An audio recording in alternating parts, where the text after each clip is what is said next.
Hey guys, my name is Josh Radford and here are my thoughts on the Insta360 oneX. A good place to begin with this camera is to establish why I bought it and what I've used it for.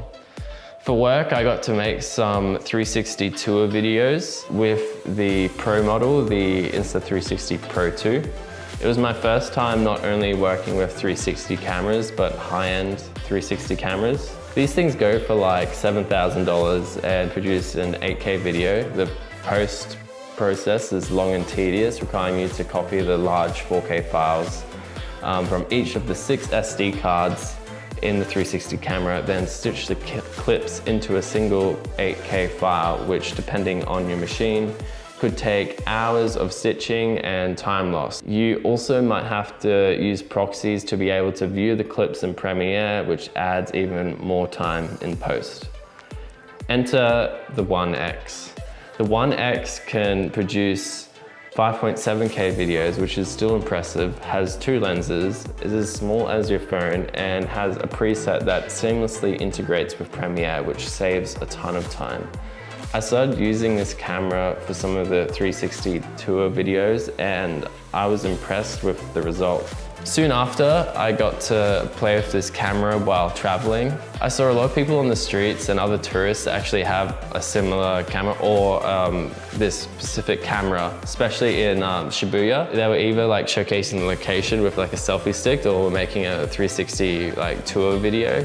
For me, the 360 camera came down to its purpose. I wasn't there to get selfies of my trip. I was there to do some unique photography, to get a unique perspective using that, so I used my DSLR. However, where I did use the Insta360 oneX was while I was in the snow.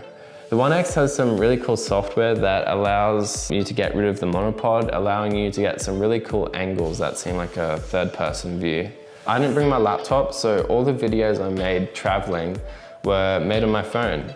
I would snowboard for a couple of hours, taking some videos with the oneX, go to lunch and whip out my phone and just start cutting together the footage and exporting it into something. You can easily connect to the app via Wi-Fi, choose the in and out point you want, send it to your phone, choose the angles you want, and then export.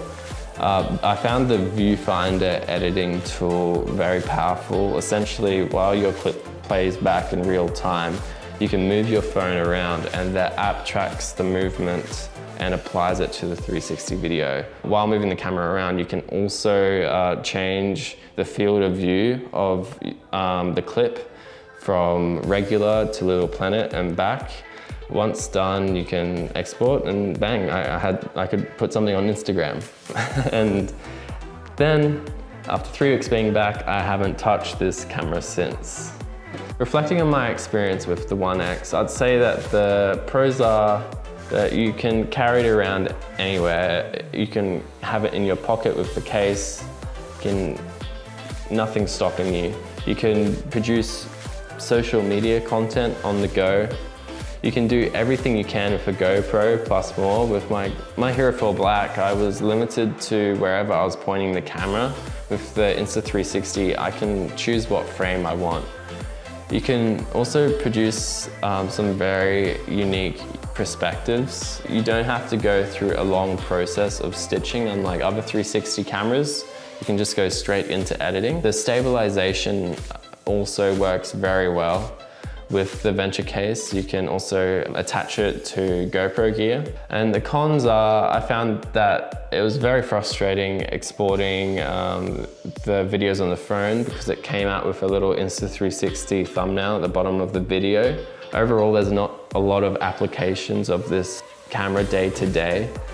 All the tablet exports are made for social media and not so high quality. To get better quality, you have to go through Premiere to edit. The GoPro preset for editing 360 videos is a bit buggy in Premiere, and the stitching preset doesn't have integration with After Effects yet. The preset for obscuring the Venture case doesn't work perfectly all the time and comes up with a little black smudge, and it's pretty pricey at 750 Australian dollars, and the Venture case is expensive at around $75. So who's this camera for? I think this camera is for different people.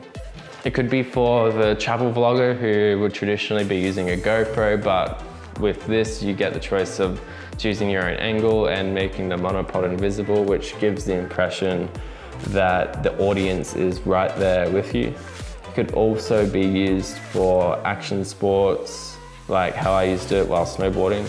Because of its quick mobile editing, turnover, and ability to showcase you doing things with the camera, it could also be used as a creating tool for influencers for a quick distribution on Instagram, Facebook, or TikTok.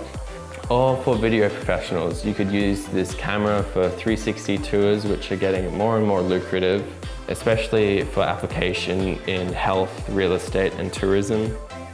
You could get an attachment for your Mavic drone and use this camera on it for a 360 perspective in the sky. You could use this like GoPro for unique angles. You can get the diving case, which you can take it underwater, or you could use it for BTS and attach it to a camera. In the end, I view this camera like a special GoPro. I won't use it all the time, but when I do, I'm glad to have it in my backpack. Thanks for watching. I have links in the description to the product. In my experience, Amazon pretty much matched the price for both the Venture case and the oneX, but I ended up buying from the Apple store in Australia as I wanted the camera right away. I'd like to hear your experience with the camera, and if you have any questions, I'll try and answer it to the best of my ability. This video is the start of a series dedicated to sharing the products that have helped me as a video creator, some of which you wouldn't really expect. So if that's down your alley, click the subscribe button and I'll see you next Tuesday.